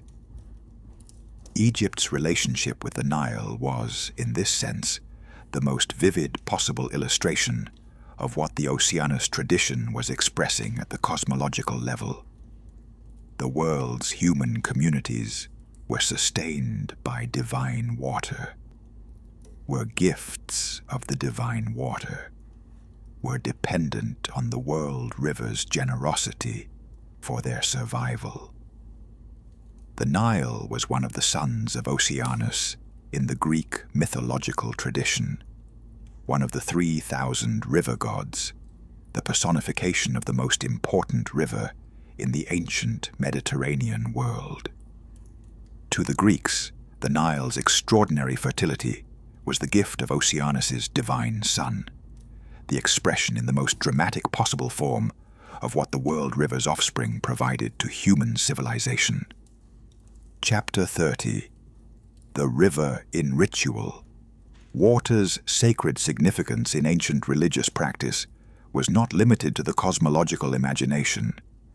It was expressed in the daily and seasonal ritual life of ancient communities across the Mediterranean world, in the specific practices through which people honored the divine presence in water and sought the water's blessing.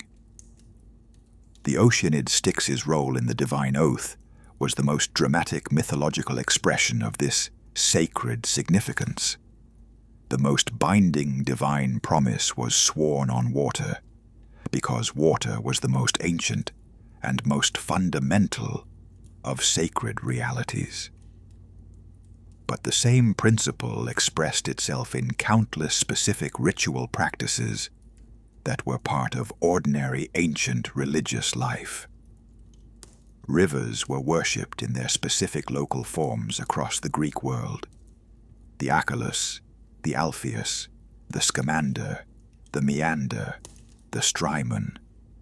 Each had its cult, its sacrifice, its specific ritual relationship with the community that lived along its banks. These local river cults were the specific local expressions of what the Oceanus tradition expressed cosmologically. Water was divine. Rivers were gods. The flowing water that sustained the community was the gift of a divine being who deserved acknowledgement and honor.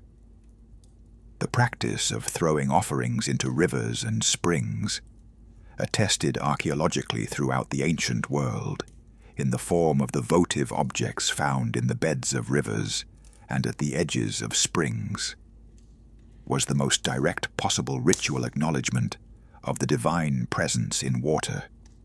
You gave to the river because the river gave to you. You honored the divine water because the divine water had honored you with its sustaining gift. Oceanus was the cosmic background for all of these specific local rituals. The local river god was his son. The spring nymph was his daughter. The rain that filled the spring was ultimately his water, cycling from the world river through the clouds and back to the earth. Every offering thrown into a spring or river was ultimately an offering to Oceanus, mediated through his specific offspring, expressed in the particular form appropriate to the particular water, but ultimately addressing the universal principle that the world river embodied. Oceanus and Time. Part 8. The river's relationship with temporality. Chapter 31. The world river and the confusion with Kronos.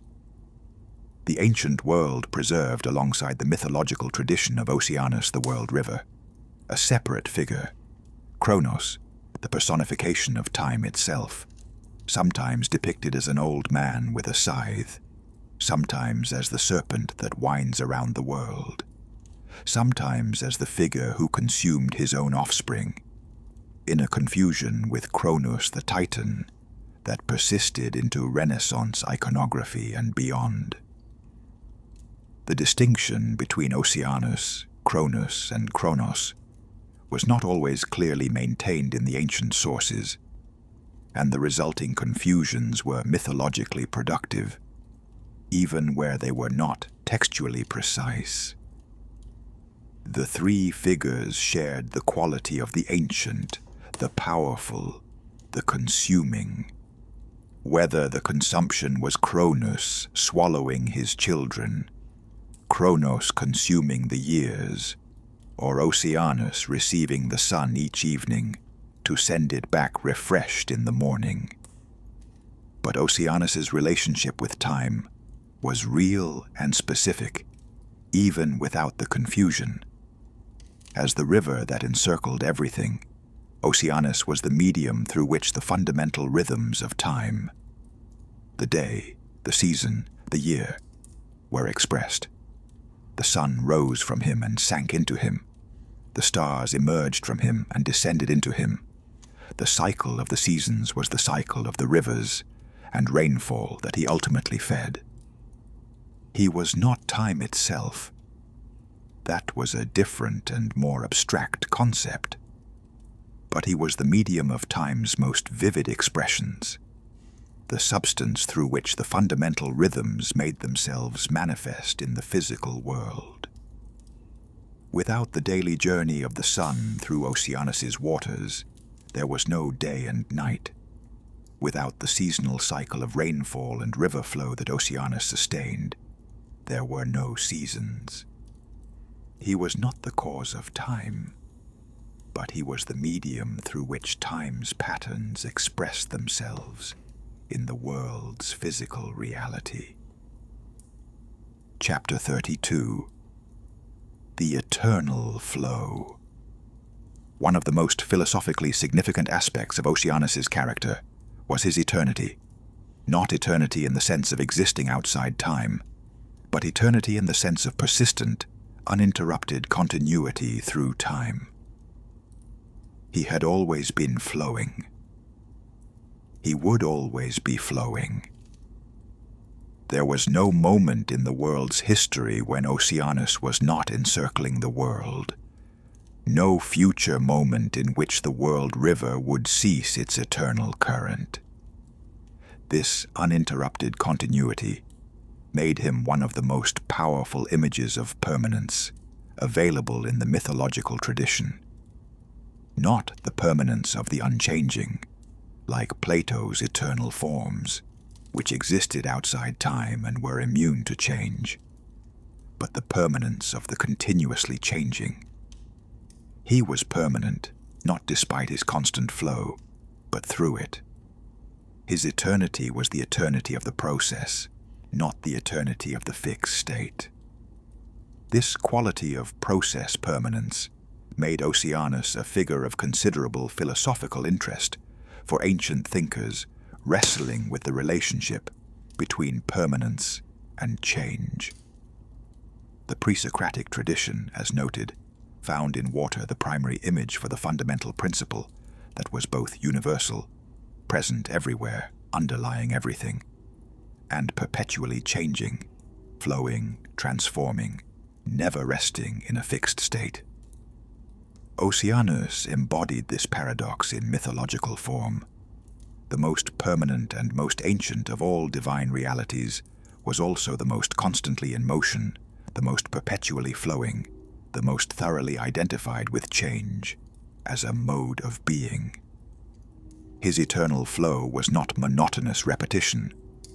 The world river's current was always different in its specific content. Different water, different moment, different constellation of stars reflected in its surface, while always the same in its essential character.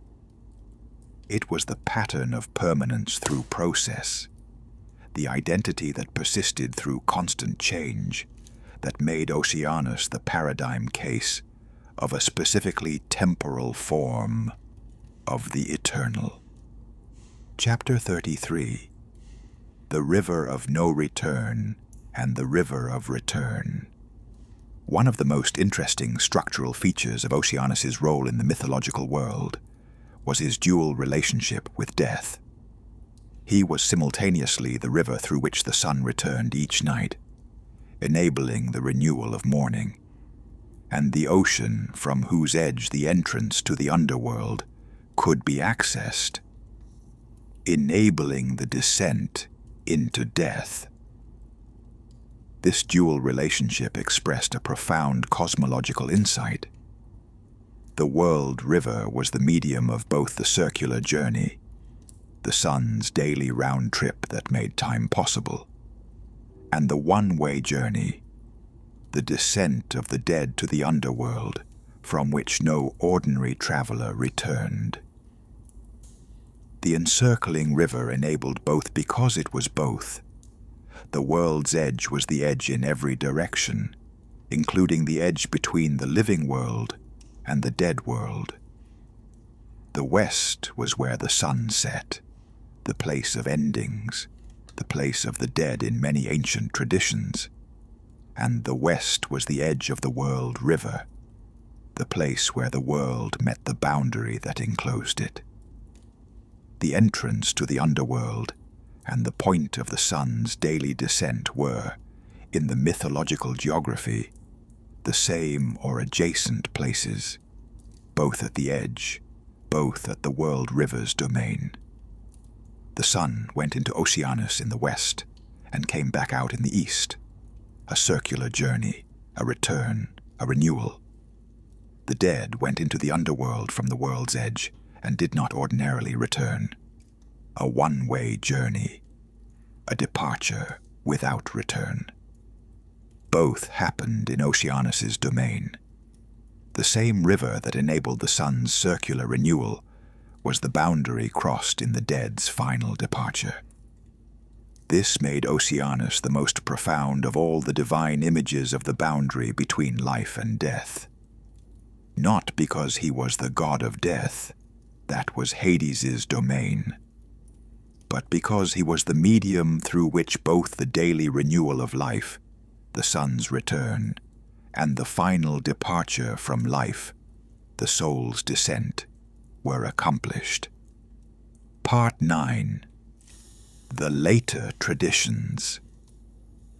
Chapter 34. Oceanus in the Roman World. When Rome encountered the Greek mythological tradition and integrated it into its own religious and literary culture, Oceanus retained his significance. Indeed, his significance was in some ways enhanced by the Roman encounter with the actual Atlantic Ocean beyond the Pillars of Hercules. The Romans called the Atlantic Oceanus, the ocean, the world river made real in geographical fact. Their expansion into Britain and Gaul brought them to the actual shores of the outer ocean, the body of water that lay beyond the known Mediterranean world. And this encounter with the real ocean, beyond the edge of the known world, confirmed, for Roman geographical and cosmological thought, the truth of the mythological tradition. Oceanus was real, was the actual water that surrounded the world, was the boundary that the world's greatest empire was finally approaching. Caesar's crossing of the Rubicon is famous. Less famous but equally significant in the Roman imagination was the drama of Roman generals and eventually Roman emperors approaching the shore of the outer ocean. When Julius Caesar stood on the shore of the Atlantic in Gaul, or when Claudius's invasion force prepared to cross the Channel to Britain, they were approaching the edge of the world in the mythological sense, approaching Oceanus, the world river, the divine boundary that had always surrounded everything. Roman imperial imagery exploited this mythological resonance extensively. The image of Oceanus was used in Roman art, particularly in mosaics and relief sculptures, as a symbol of the empire's universal extent, its claim to govern the entire inhabited world, its achievement of the boundaries that the world river had always defined. An emperor who had reached the ocean's shore had reached the edge of the world and demonstrated thereby the universality of his dominion. Chapter 35. The Medieval and Renaissance Tradition. The name ocean, derived from Oceanus, entered the vocabulary of Western civilization in its medieval and Renaissance form through the Latin tradition that had preserved the Greek mythological concept. The word that we use today for the vast bodies of salt water that cover the majority of the Earth's surface is the name of the Greek Titan, who was imagined as the world-encircling river. This linguistic inheritance had significant effects on how medieval and Renaissance thinkers understood the ocean. The ocean was not merely a physical feature of the Earth's surface. It was named for a divine being, and the name carried the mythological resonances of the original. For Columbus and the other navigators of the age of exploration, crossing the Atlantic, crossing Oceanus in the literal sense of the word they used for it, was not just a geographical achievement. It was a crossing of the mythological boundary, a going beyond the edge of the world in the sense that the ancient tradition had established. When Columbus's crew reached the Americas, they had, in the mythological geography that their inherited vocabulary still evoked, crossed the world river and reached the lands beyond the edge of the known world. The Renaissance visual tradition depicted Oceanus extensively as an allegorical figure, typically as an old man, bearded and broad, emerging from or reclining in water, often with marine creatures surrounding him, sometimes holding a ship or navigational instruments that symbolized the age of exploration that was transforming European understanding of the world's geography. These Renaissance Oceanus figures were explicitly connected to the new discoveries. The outer ocean that the age of exploration was crossing was understood as Oceanus in his specific geographical form, and the paintings and sculptures that depicted him were simultaneously honoring the ancient divine tradition and celebrating the modern achievement of crossing the boundary it had established. Chapter 36. The Geological and Scientific Understanding. Modern science has, in its own way, confirmed some of the deepest intuitions of the Oceanus tradition while transforming others beyond recognition. The intuition that water was somehow primordial, fundamental to the world's existence in a way that other substances were not, has been confirmed in unexpected ways by modern cosmological and biological science. Water is extraordinarily common in the universe, present on planets and moons and in interstellar space, and its properties, its solvent capacity, its thermal stability, its role in biochemistry, make it uniquely suited to the development and sustenance of life. The observation that all known life requires liquid water is, in modern scientific terms, a confirmation of the ancient intuition that water was the fundamental life-sustaining substance. The hydrological cycle, the actual mechanism by which water moves from the ocean through evaporation and precipitation and river flow and back to the ocean, was accurately intuited in broad outline by the ancient world, even if the specific mechanisms were not understood. The ancient claimed that the springs of the earth were fed by water that had come from Oceanus was not wrong in principle. The ocean is the primary source of evaporated water that falls as rain and feeds rivers and springs. The discovery that the earth is mostly covered by ocean, that the actual proportion of ocean to land on the earth's surface is roughly 70% to 30%, confirmed, in a sense, the ancient cosmological imagination that had the world surrounded by water. the world is indeed mostly ocean. The mythological picture was geographically inaccurate in its specific model, a disk surrounded by a river, but cosmologically accurate in its fundamental emphasis. The Earth is primarily a watery world. The ocean's role in regulating the Earth's climate, absorbing heat, distributing warmth through ocean currents, moderating the extremes that would otherwise characterize the terrestrial climate, is perhaps the most direct scientific confirmation of the ancient sense that Oceanus was the most fundamental sustaining force in the world. The ocean does not merely surround the world. It maintains the conditions that make complex life possible on the world's surface. It is, in this sense, as the ancient tradition claimed, the source on which everything depends. The fullness of Oceanus. Part 10. What he was. Chapter 37. The completer of things. Oceanus was, in the most fundamental sense, the being who made the world complete. Not completed in the sense of finished. The world was always in process, always changing, always in the middle of its various cycles and transformations.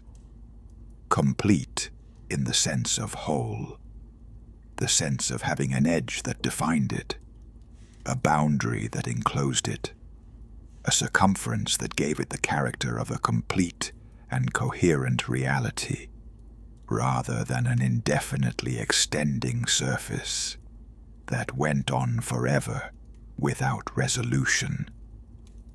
Without Oceanus, the world would have no edge. Without the edge, the concept of the center would be meaningless. Without the center, the geography, both literal and sacred, that organized the ancient world's understanding of its own position in the cosmos, would have no foundation. The omphalos at Delphi, the stone that marked the world's center, was meaningful because Oceanus defined the world's circumference. The sacred geography that organized the ancient world's understanding of itself, the Mediterranean at the center of the disk, Greece at the center of the Mediterranean, Delphi at the center of Greece, the omphalos at the center of Delphi, was a nested series of centers that only made sense because the outermost layer of that nesting was the world river, the encircling boundary that made all the centers possible. He was the condition of every center, the boundary without which no center could be defined. He completed the world by encircling it, and the completion was not a limitation, but an enabling. The world was coherent, knowable, navigable, inhabitable, because it was enclosed within the eternal current of his sacred waters. Chapter 38. The Generous Source. He was the giver of life's most fundamental requirement. Everything that lived on the Earth's surface required fresh water, not the salt water of the sea, but the fresh water of rivers and springs and rainfall that was Oceanus's specific domain. And in the Greek understanding, all of this fresh water was ultimately his gift, flowing from the world river through the underground channels and the springs and the rivers of the inhabited world to reach every creature that needed it. This generosity was not calculated. It was not the generosity of the gift-giver, who expects something in return, who gives in order to create obligation, who withholds as a means of control. It was the generosity of the river, constant, unconditional, flowing to whoever was present to receive it, making no distinction between the deserving and the undeserving, between the Greek and the barbarian, between the human and the animal. The river flows. It flows to everyone along its banks. It does not choose its beneficiaries. It simply flows, and in flowing, sustains. This unconditional generosity was perhaps the deepest quality of Oceanus's divine character, the quality that made him, despite his age and primordial authority, not a threatening or demanding figure, but a sustaining one. He demanded nothing specific in return for the water he provided. The ritual offerings that the local river cults performed were appropriate acknowledgments, but Oceanus himself was not a demanding god. He was a giving god. The world river gave its water to the world, and asked only that the world continue to need it, which it always would. Chapter 39. The Unchanging Changer.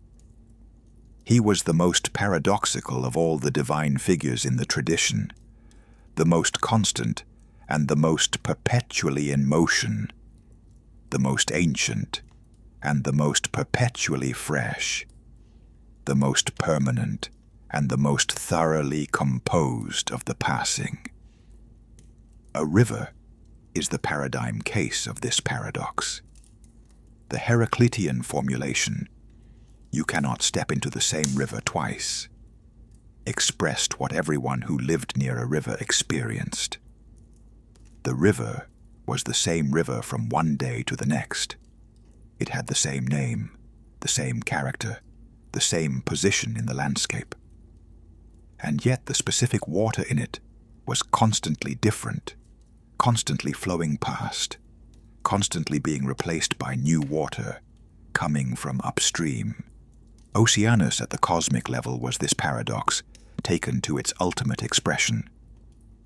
He was the most ancient of all divine beings, older than the Titans, older than the Olympians, older than the divine succession crises that had reorganized the cosmos. And yet his water was constantly flowing, constantly moving, constantly in the state of change that water's nature required. He was the same world river he had always been, and his water was never the same water from one moment to the next. His character persisted through the constant replacement of his content. His identity was the pattern of the flow, not the specific water that expressed it at any particular moment.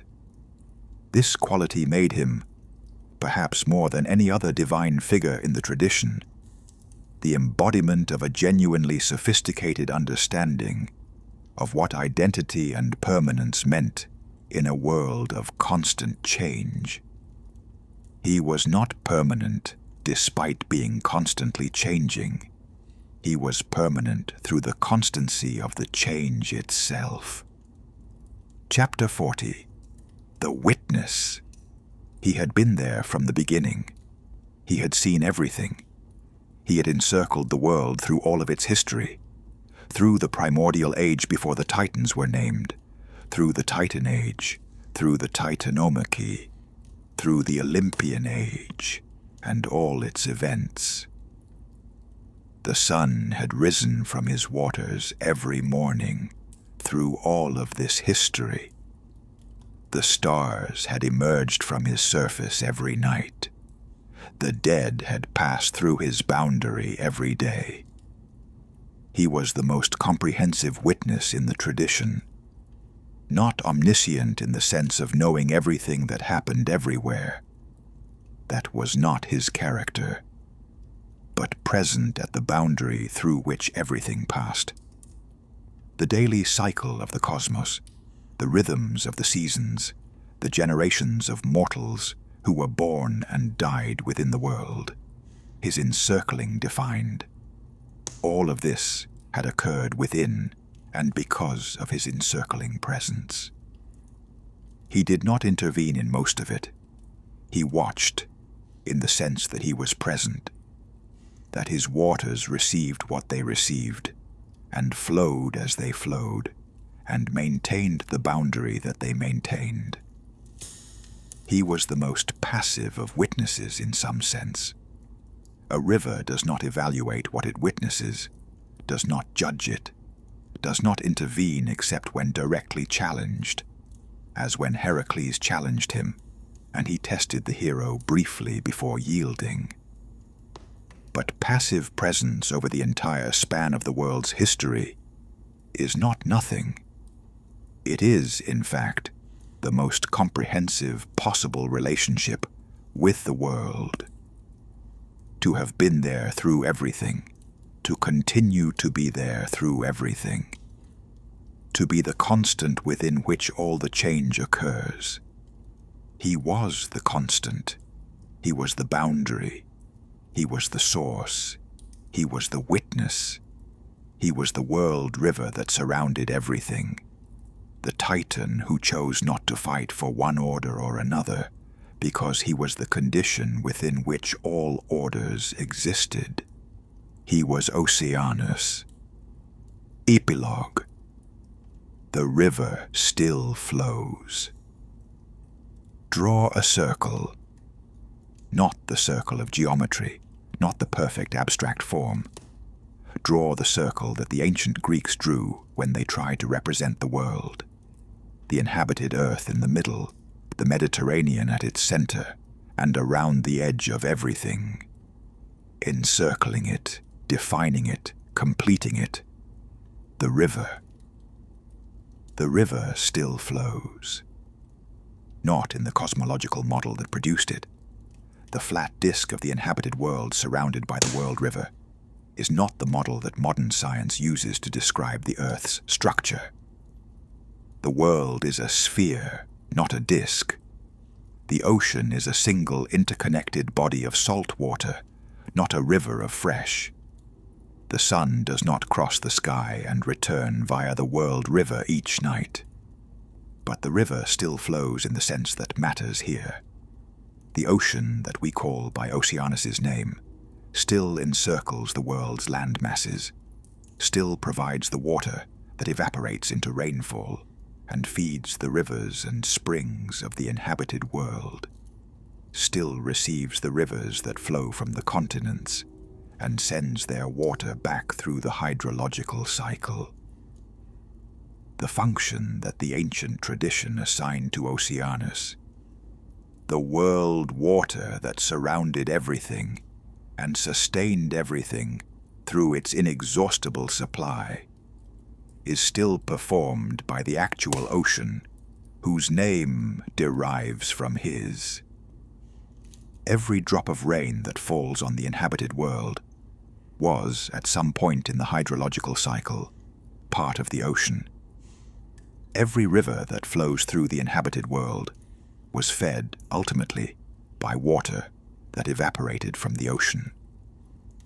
Every spring that wells up from the earth carries water that has completed part of the cycle, from ocean to atmosphere, to rainfall, to groundwater, to spring. The same cycle that the ancient tradition described in the form of Oceanus's underground channels, feeding the springs of the inhabited world. The world river still flows. Its specific form, its cosmological function, its relationship to the world's daily rhythms have all been transformed beyond recognition by 2.5 millennia of scientific investigation. But the water itself, the vast, interconnected, world-encircling body of water that sustains the conditions for complex life on this planet, is still there, still moving, still sustaining. Oceanus's name is in the word ocean. Every time we use that word, we invoke the ancient Titan who was the world river, the encircling divine presence, the source and boundary of everything. The river still flows. It will continue to flow. It has always been flowing. That is Oceanus. Here ends the story of Oceanus, eldest of the Titans, world-encircling river, source of all fresh water, father of 3,000 river gods and 3,000 Oceanid daughters, husband of Tethys, divine being who chose not to fight in the war that reorganized the cosmos, boundary and source, and completing condition of the world that the ancient Greek imagination constructed. He encircled everything. He sustained everything. He witnessed everything. He chose, when the world reorganized itself around him, not to participate, to continue encircling, to continue sustaining, to continue witnessing. The ocean still bears his name. The water still flows from the sky to the earth, to the rivers, to the sea, and back to the sky again. The world is still surrounded by water. The ancient intuition was true. He is still there. He has always been there. He will always be there. The river flows.